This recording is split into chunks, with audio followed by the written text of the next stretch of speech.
केवलम् अचलम् सर्वधि साक्षिभूतम्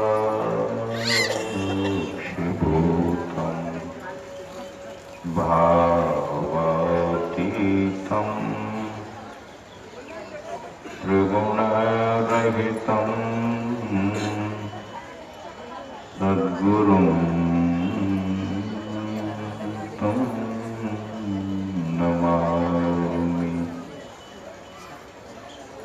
नमामि अमित ज्ञान रूपं कृपालम् अगम बोधदाता सुबुद्धिनिधि विशालम् क्षमाशील अतिधीर गंभीर ज्ञानम् धर्मधीर दृढ़धीर समधीर ध्यानम् जगत त्राणकारी अघारी उदारं भगत प्राण रूपं दया गुण अपारं नमोऽस्तु गुरुं ज्ञान दाता सुस्वामी नमामि नमामि नमामि। बोलिए श्री सद्गुरु महाराज की। प्रातः स्मरणीय अनंत श्री विभूषित परमाराध्य परम पूज्यपाद संत सद्गुरु महाराज के परम पावन युगल पदों में सदा सदा पदवंदन। मंच पर विराजित मुझ मंगलमय पूज्य साधु समाज, विद्वत समाज, सत्संग में समुपस्थित परम सम्माननीय सत्संग प्रेमी सदात्माओं, भक्तिमती माताओं एवं करुणामयी बहनों,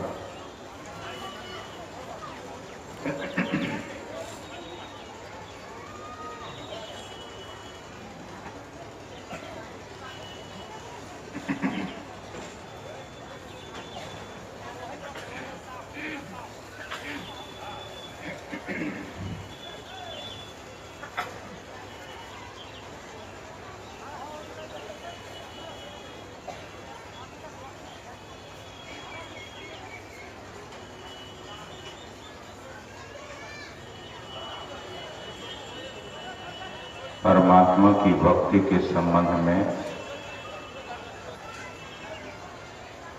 हम आप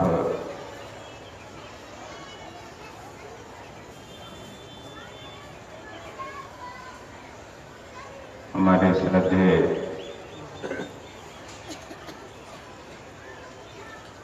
स्वामी मनोहर योगी बाबा और श्रद्धेय स्वामी बिंदु जी महाराज से विशद रूप से सुन रहे थे।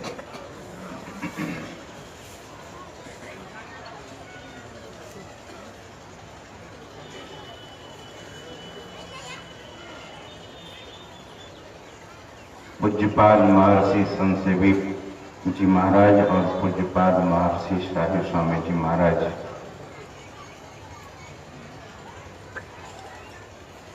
भक्ति के संबंध में एक कथा सुनाया करते थे। वैसे आप भी सुने होंगे, लेकिन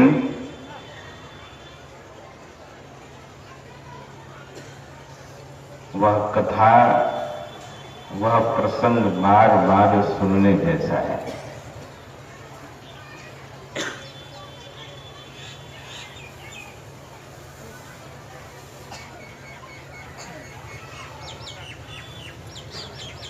एक राजकुमार का विवाह किसी राजकुमारी से हुआ। विवाह के बाद भोज भंडारा होता है।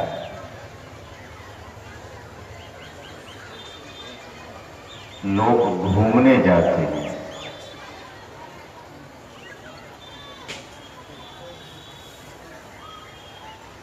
तो दोनों दंपति राजकुमार और राजकुमारी विचार किया कि हम लोग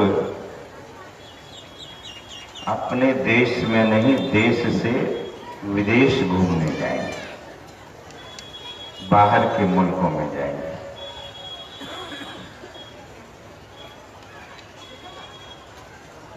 जमाने की बात है, उस समय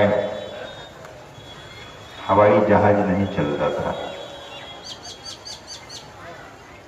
जल जहाज हुआ करता था। तुम्हारे चार्ज लग गई बैठे तुम्हारे हटी जो यहाँ से। तो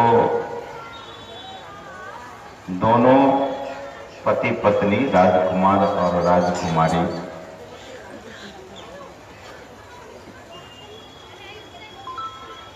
यात्रा के लिए निकले। तो जल जहाज पर बैठे।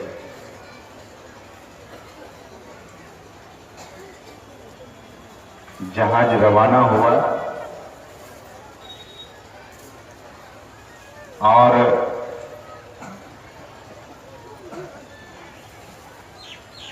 जब जहाज बीच समुद्र में पहुंचा तो काले काले बादल घिर आए।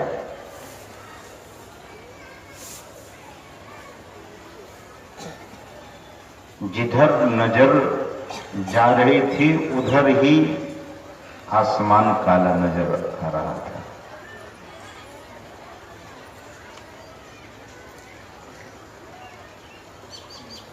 सब लोग घबराने लगे। जहाज पर बहुत लोग बैठे हुए थे।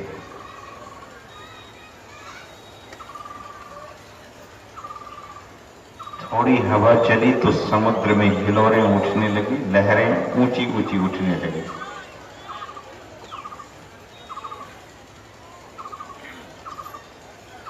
जहाज आगे बढ़ता जा रहा है और तूफान भी बहुत तेजी से बढ़ता जा रहा है।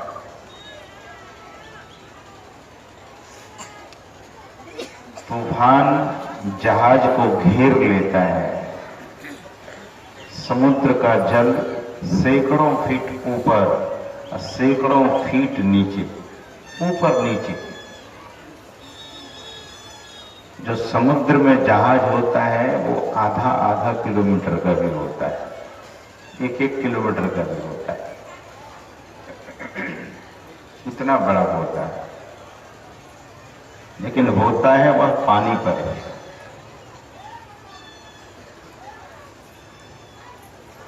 जहाज पर बैठे सभी लोग घबरा गए कि अब लगता नहीं है कि जहाज बचेगा, जहाज तबाह हो जाएगा, डूब जाएगा। सब घबरा गए। राजकुमारी भी बहुत घबरा गई। जीवन में कभी ऐसा देखी नहीं थी।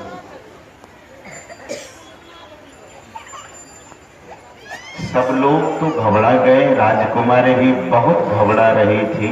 लेकिन उस पर जो राजकुमार बैठे हुए थे वे नहीं घबरा रहे थे, वे बिल्कुल निश्चिंत बैठे हुए थे।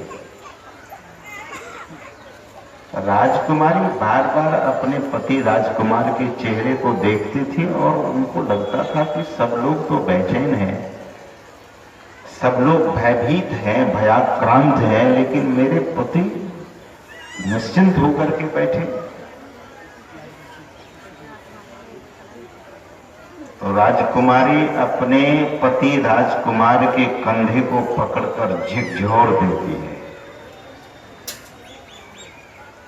और झकझोरते हुए कहती हैं कि आपको पता नहीं कि तूफान में जहाज ऊपर नीचे हो रहा है, अब डूबेगा कि तब डूबेगा, अब पलटेगा कि तब पलटेगा।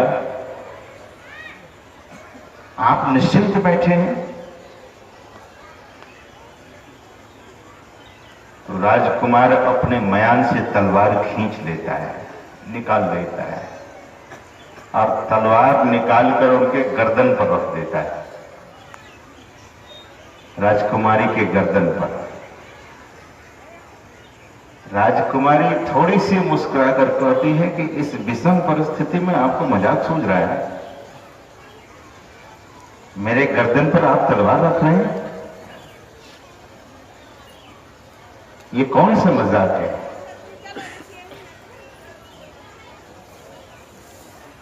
राजकुमार ने कहा कि मैं तुम्हें एक बात पूछता हूं कि मेरी तलवार तुम्हारे गर्दन पर है, तुम्हें डर नहीं लगता है गर्दन में तुम्हारा काट डालूंगा?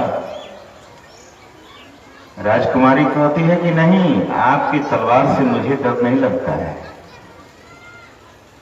राजकुमारी ने कहा कि आपकी तलवार जो मेरे गर्दन पर है, मुझे तनिक भी डर नहीं है। राजकुमार ने पूछा क्यों? बोले कि इसलिए कि आप मेरे पति हैं, मुझे पता है कि आपकी तलवार मेरे गर्दन पर नहीं चलेगी। सज्जनों, राजकुमार ने लगे हाथ कहा कि जिस तरह से तुम्हें पूरा पक्का विश्वास है कि मेरी तलवार तुम्हारे गर्दन पर नहीं चलेगी, उसी तरह से मुझे भी विश्वास है परम प्रभु परमात्मा पर कि मेरे जीवन रूपी जहाज को नहीं डूबने देंगे। श्री सद्गुरु महाराज की जय। और ऐसा जो कहा राजकुमार ने,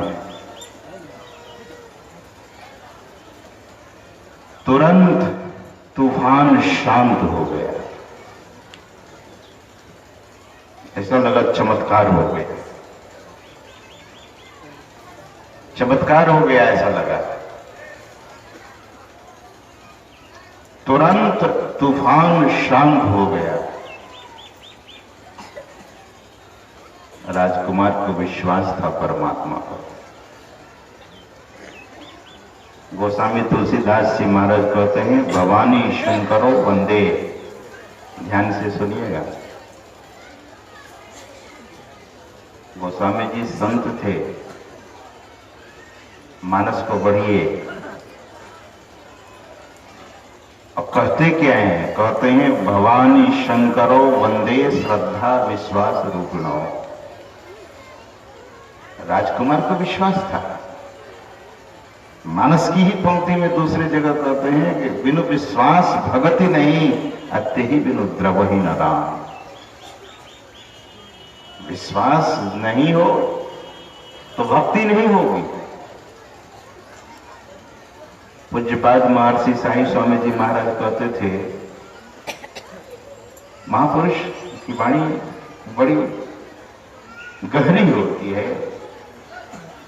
वे कहा करते थे कि आप दुकानदार के पास जाते हैं खरीदने के लिए सामान, तो क्या कहते हैं कि लाइए फलाना सामान दीजिए। दुकानदार निकाल के देता है कि नहीं?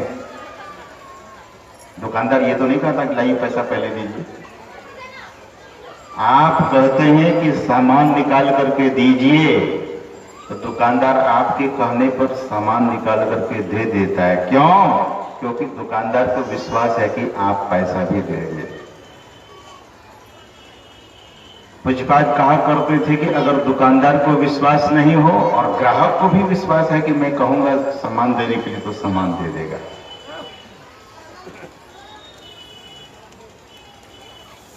दोनों को विश्वास है।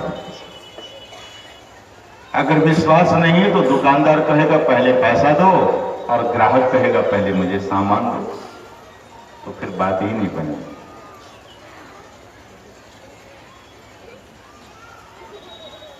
तो मैं निवेदन कर रहा था कि गोस्वामी जी कहते हैं कि भवानी शंकरो वंदे श्रद्धा विश्वास रूपिणो।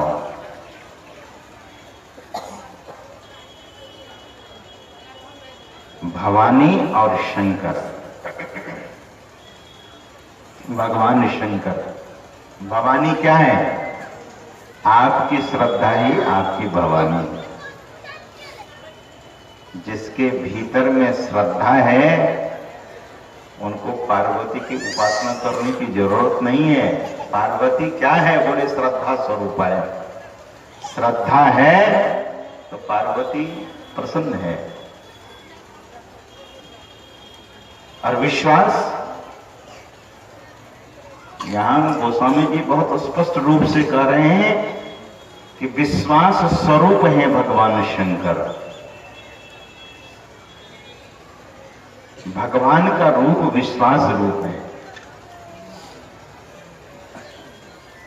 और आगे क्या कहते हैं, याभ्याम बिना न पश्यन्ति, इसके बिना, किसके बिना, बोले शंकर भगवान और माता पार्वती के बिना। और यही बात को सूक्ष्म रूप में भगवान श्री राम कहते हैं कि शंकर भजन बिना नरा भक्ति न पावे मोर। थोड़ी सूक्ष्म बात है, उस पर चर्चा बाद में करेंगे। ध्यान दीजिए, यह भी पंक्ति मानस की ही है। और एक गुप्त मता सब ही कहो कर जोड़, शंकर भजन बिना नरा भक्ति न पावे मोर। लेकिन इस पर हम आप बाद में चर्चा करेंगे।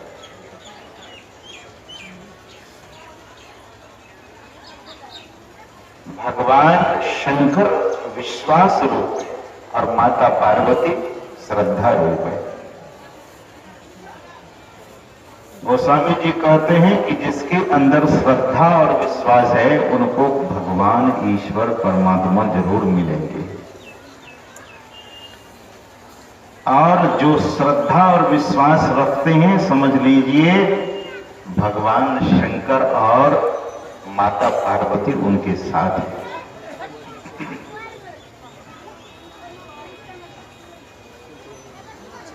गोस्वामी जी कहते हैं कि याभ्याम बिना न पश्यन्ति, इसके बिना कोई नहीं देख सकता। क्या? स्वांतस्थ ईश्वरम, लेकिन उसके बीच में एक शब्द है सिद्धा, सिद्धा स्वांतस्थ ईश्वरम। सिद्ध, सिद्धों को भी ईश्वर का दर्शन नहीं होगा। किसके बिना? बोले श्रद्धा और विश्वास के बिना।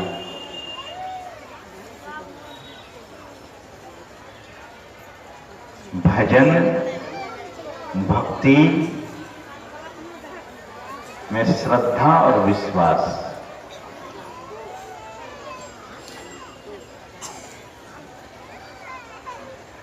और ये श्रद्धा विश्वास दरअसल में होगा तो फिर भक्ति होगी। भक्ति मिलेगी तो ज्ञान होगा, विरति होगी, विरक्ति होगी। आप विरत हो जाएंगे। और तब भक्ति की शुद्धि हो जाएगी। लेकिन ये भक्ति कैसे मिलती है?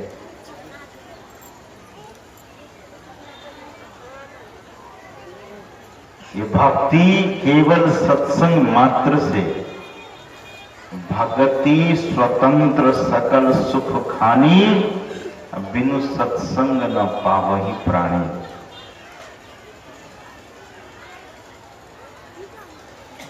और जब तक भक्ति नहीं करेंगे, भजन नहीं करेंगे, तो कामनाओं का अंत नहीं होगा, वासना खत्म नहीं होगी।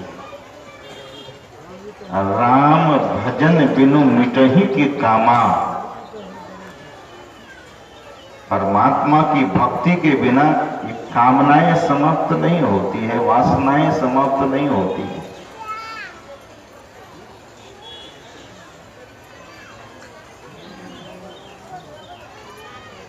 लेकिन ये भक्ति भी अपंग हो रहती है। कब तक?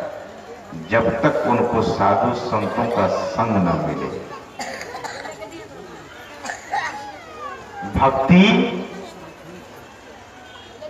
की सिद्धि नहीं हो सकती है। देवर्षि नारद जी महाराज को भक्ति मिली वृंदावन में।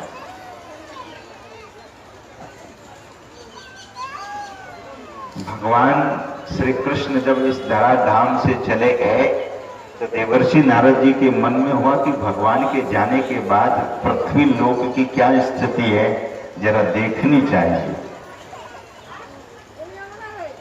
देवर्षि नारद जी महाराज जब पूरे पृथ्वी में चक्कर लगाया और भारतवर्ष में, तो देखा क्या,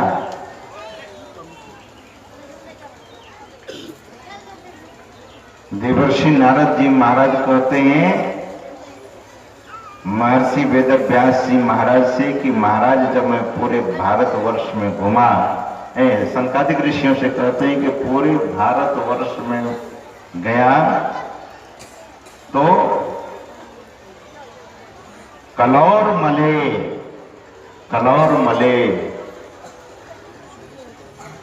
यत्र गच्छामि तत्र कलौर मले कलयुग का ही मन दिखाई दिया। कलयुग की ही गंदगी, हर जगह कलयुग व्यापी गया है।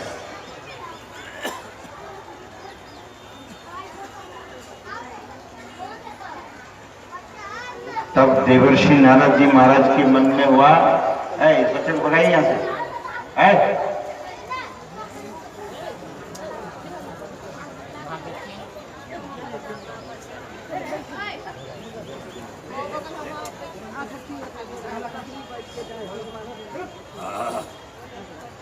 सज्जनों,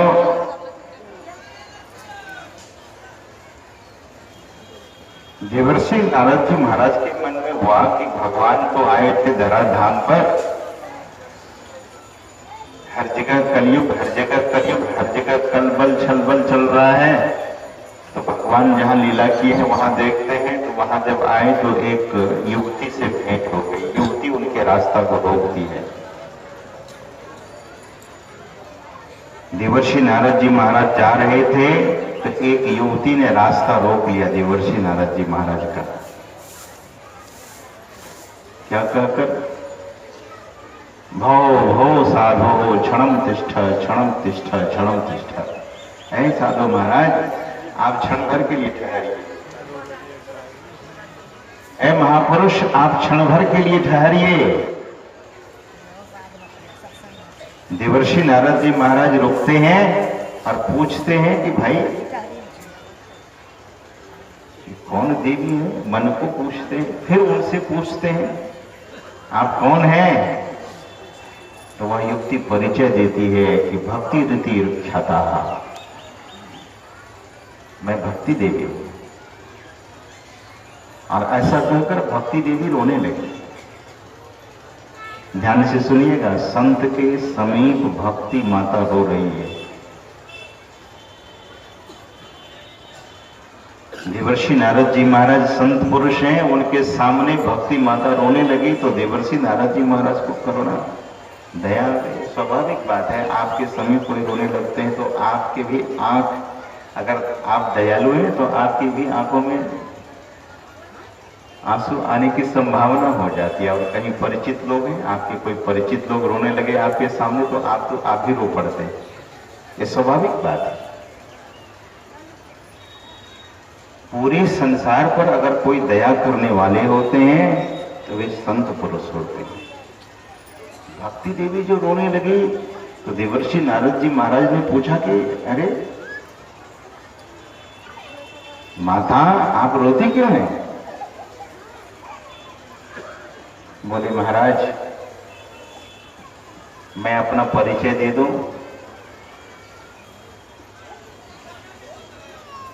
मैं द्रविड़ देश में जन्म ली हूं, जिसको आज तमिलनाडु कहते हैं।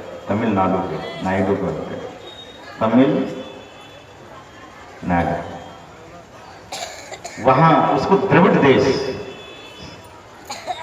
द्रविड़ देश में मैं जन्म ली और महाराष्ट्र में आकर जवान हो गई। क्यों? क्योंकि महाराष्ट्र में संत ज्ञानेश्वर हुए, संत तुकाराम हुए, संत एकनाथ हुए, घोड़ा कुमार हुए, सेना नायक हुए, बहुत भक्त हुए। भक्ति की बाढ़ आई थी एक समय महाराष्ट्र में।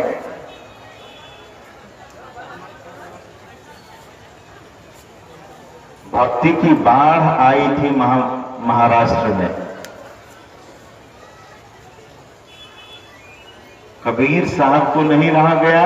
भक्ति की बाढ़ जब आई तो कबीर साहब काशी से पंढरपुर चले गए उन लोगों को देखने के लिए। भक्ति देवी कहती हैं कि वहां मैं युवा हो गई और वहां से चला गुजरात। मेरे दो बेटे थे, ज्ञान और वैराग्य, क्योंकि वहीं युवा हुई, वहीं हमारा विवाह हुआ। दो बेटे हुए, एक बेटा का नाम ज्ञान, दूसरे बेटा का नाम वैराग्य। हम तीनों माँ बेटे चले गुजरात। तो गुजरात जब आए तो वहां लोगों ने हमें खंड खंड कर दिया, जीर्ण शीर्ण कर दिया। गुजरात में जो महात्मा जितना धनी वो उतना सिद्ध माना जाता है, और जो महात्मा जितना सामान्य उनको उतना ही सामान्य देखा जाता है। गड़बड़ी, ये शास्त्रों में लिखा हुआ है। सज्जनों, भक्ति देवी कहती है कि मेरे दोनों पुत्रों की बेहालत वहीं हो गई। तब मैं भागी वहां से, आई तो भगवान के लीला धाम में। तो यहां जब आई तो मैं तो फिर से ठीक ठाक हो गई, स्वस्थ हो गई, लेकिन मेरे दोनों बेटे मूर्छित के मूर्छित ही। महाराज आप कृपा करो, मेरे बेटे को ठीक कर दो, जागृत कर दो, होश में ला दो। मां बेटा को दुखी देखना नहीं चाहती है। हम लोग तो बराबर यही देखते हैं, जब माताएं कोई आती हैं तो अपने लिए आशीर्वाद नहीं मांगती। ये माताएं जब भी आती हैं हम लोगों के पास तो अपने लिए आशीर्वाद नहीं मांगती हैं। कहती हैं कि मेरे बेटे को, मेरी बेटी को, मेरे बहू को,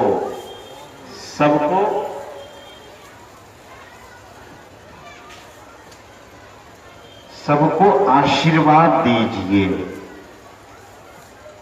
मां कैसी होती है? मां अपने बेटे को सुखी देखना चाहती है। सज्जनों, नारी जिस घर में नहीं है उस घर की क्या शोभा है। जिस घर में मां नहीं है, जिस घर में बहन नहीं है, उस घर में क्या शोभा है उस घर की। लेकिन नारी पर तो लोग बहुत उंगली उठाते रहे।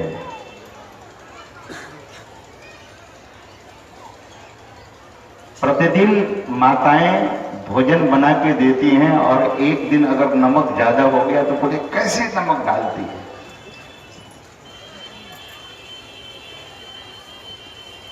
उस समय पुरुष कह सकते हैं कि आज भोजन बड़ा अच्छा बना है, लेकिन थोड़ा सा नमक और होता तो 4 चांद लग जाता। लेकिन नहीं, गुस्से में लोग बोलते हैं। आप पुरुष वर्ग लोग घबराइएगा नहीं, कहिएगा कि माता बड़ी प्रशंसा कर रहे। माता प्रशंसा के लायक ही है।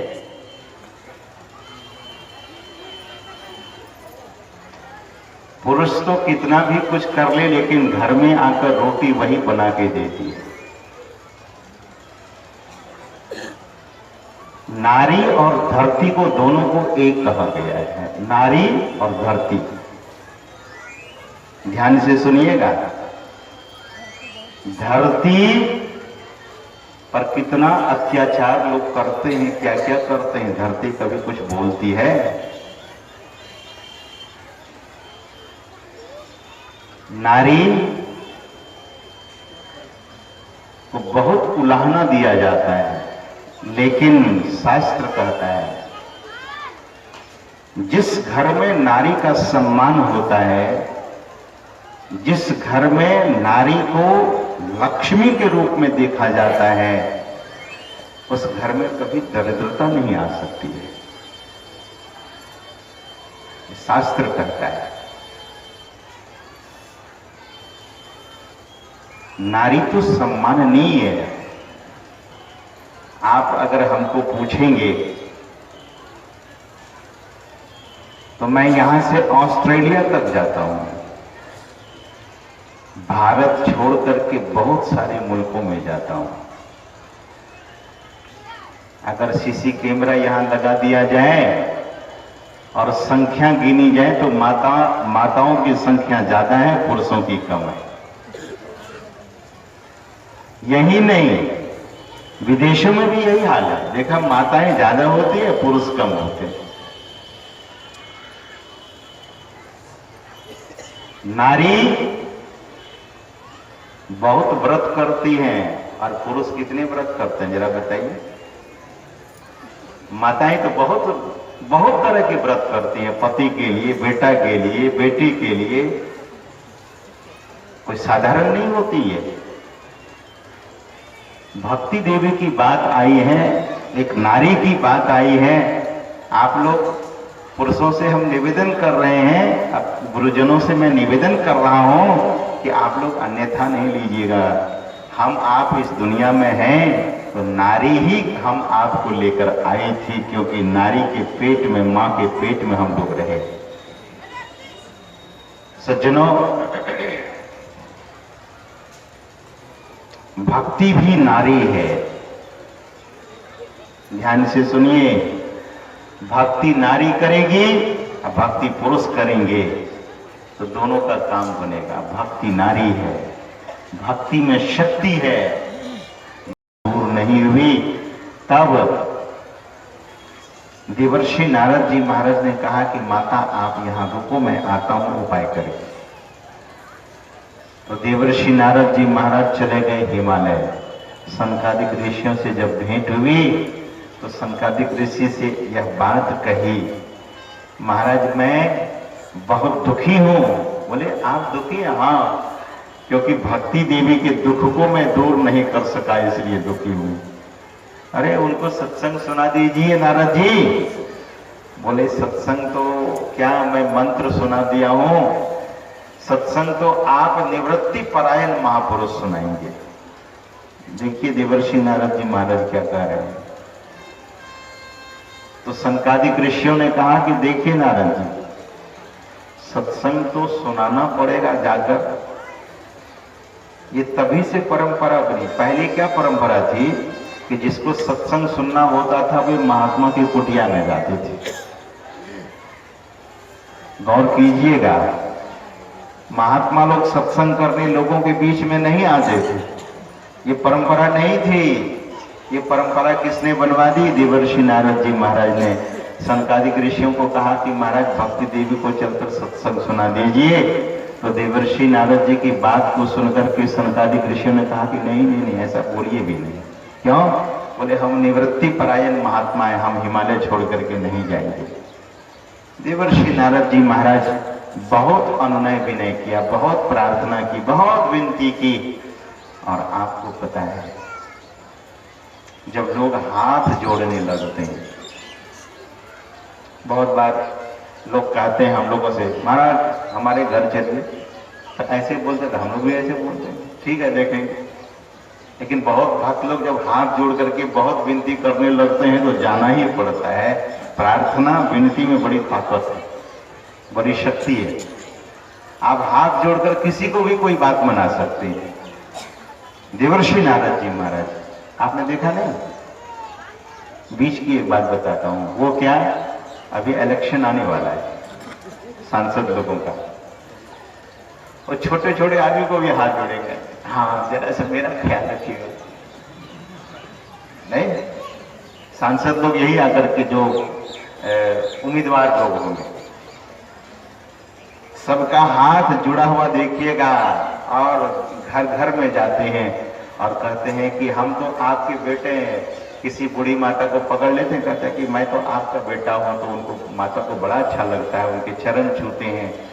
देवर्षि नारद जी महाराज सनकादिक ऋषियों के चरण छूने लगे। बोले महाराज मैं भक्ति देवी को कह करके आया हूं कि तुम्हारा मैं दुख दूर करूंगा।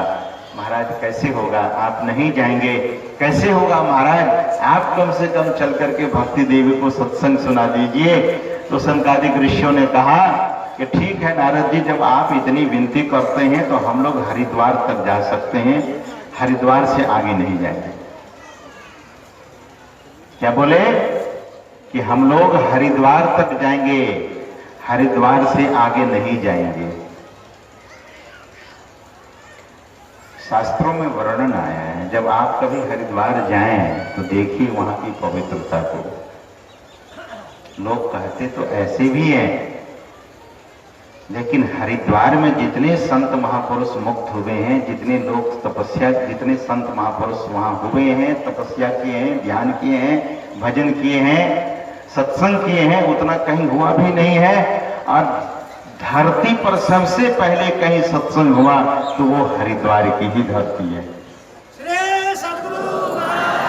पहली बार सत्संग हुआ तो हरिद्वार में सनकादिक ऋषियों के द्वारा। सनकादिक ऋषि तैयार हो गए, देवर्षि नारद जी महाराज तुरंत गए, भागे भागे भृगु ऋषि के पास और कहा कि महाराज आप तो निमंत्रण देने में सबसे आगे रहते हैं, तो जितने साधु महात्मा हैं सबको निमंत्रण देकर के आइए।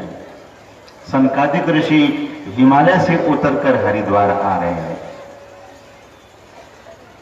सनकादिक ऋषि हरिद्वार, 4 भाई हैं। सनकादिक का मतलब यह है कि 4 महात्मा ब्रह्मा जी के मानस पुत्र हैं। 5 वर्ष की आयु है उनकी, और शास्त्र कहता है, महापुरुषों के मुंह से हम लोगों ने सुना है कि सनकादिक ऋषि आज भी 5 वर्ष के ही हैं। उनकी उम्र ही नहीं बढ़ती, न वो मरते, 5 ही साल के हैं, लंगोट धारण किए रहते हैं बस। सनक, सनंदन और सनत कुमार, सनकादिक, ये 4 भाई, इसको सनकादिक ऋषि बोलते हैं। भृगु ऋषि ने सबको निमंत्रण दिया सत्संग सुनने के लिए, और हमारे ये सुरेश बाबा जो हमारे पीछे बैठे हुए हैं, ये भी निमंत्रण दिए होंगे बहुत लोगों को, लेकिन बिना निमंत्रण के भी यहाँ सत्संग में आए। हमको नहीं लगता सबको निमंत्रण मिला होगा, जानकारी मिली होगी, लेकिन सत्संग की जानकारी मात्र से जो सत्संग में आ जाते हैं वे धन्य हैं, उनका जीवन धन्य है। धन्य घड़ी जब हुई सत्संगा, वह घड़ी धन्य है, वे लोग धन्य हैं, वह धरती धन्य है, वह नगरी धन्य है जहां सत्संग होता है, जहां साधु महापुरुष पधार कर अपने सुउपदेशों से, धर्म उपदेश से लोगों का उपकार किया करते हैं। सनकादिक ऋषि आते हैं, और सनकादिक ऋषि ने कह दिया था कि देवर्षि नारद जी, हम जो सत्संग करेंगे वो गंगा का तट होना चाहिए, और जगह आनंद वन, आनंद बने, गंगा तटे, गंगा के तट पर आनंद वन में, उसमें बड़े बड़े ऋषि महर्षि आए। भृगु ऋषि ने निमंत्रण दिया था सबको, बहुत साधु महात्मा आए। पहली बार हरिद्वार में सत्संग की शुरुआत हुई है, तो मैं निवेदन कर रहा था कि साधु महात्मा पहले नहीं जाते थे सत्संग करने, लोगों को जाना पड़ता था सत्संग सुनने के लिए। लेकिन जब से सनकादिक ऋषियों ने ये परंपरा बना दी कि हम हिमालय छोड़कर हरिद्वार, तो साधु महात्मा फिर अपनी अपनी कुटिया छोड़कर घर द्वार तक पहुंच गए सत्संग सुनाने के लिए। नगर नगर चले गए, शहर शहर चले गए। आए दिन सत्संग होता ही रहता है।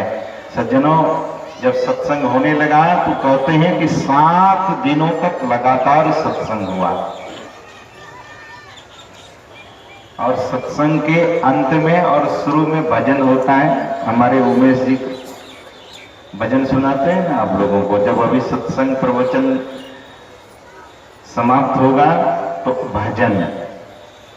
तो भजन गाने वाले कोई साधारण तो थे नहीं, बड़े बड़े ऋषियों में बड़े बड़े गंधर्व आए थे गाने के लिए।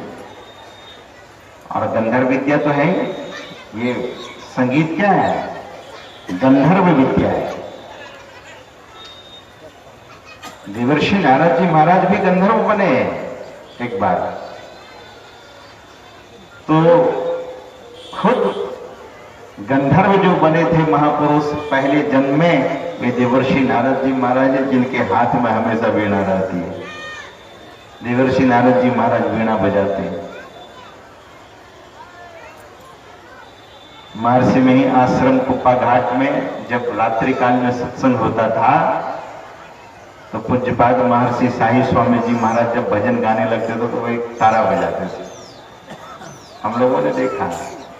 पहले तो हमको लगता था कि पूज्यपाद केवल प्रवचन ही करते हैं, लेकिन जब रात में देखा कि बाबा बिल्कुल झूम जाते थे भजन गाने में, संतुलानी गाने में।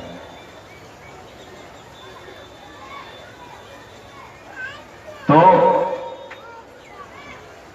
भजन होने लगा। जब भजन होने लगा, कीर्तन होने लगा, तो ऐसा कीर्तन हुआ, ऐसा भजन गाया गया, ऐसा कीर्तन हुआ कि सब लोग झूम उठे। और उसमें जब झूम उठे तो देखा कि भगवान श्री कृष्ण भी उस सत्संग में पधार गए। वे बांसुरी बजाने लगे।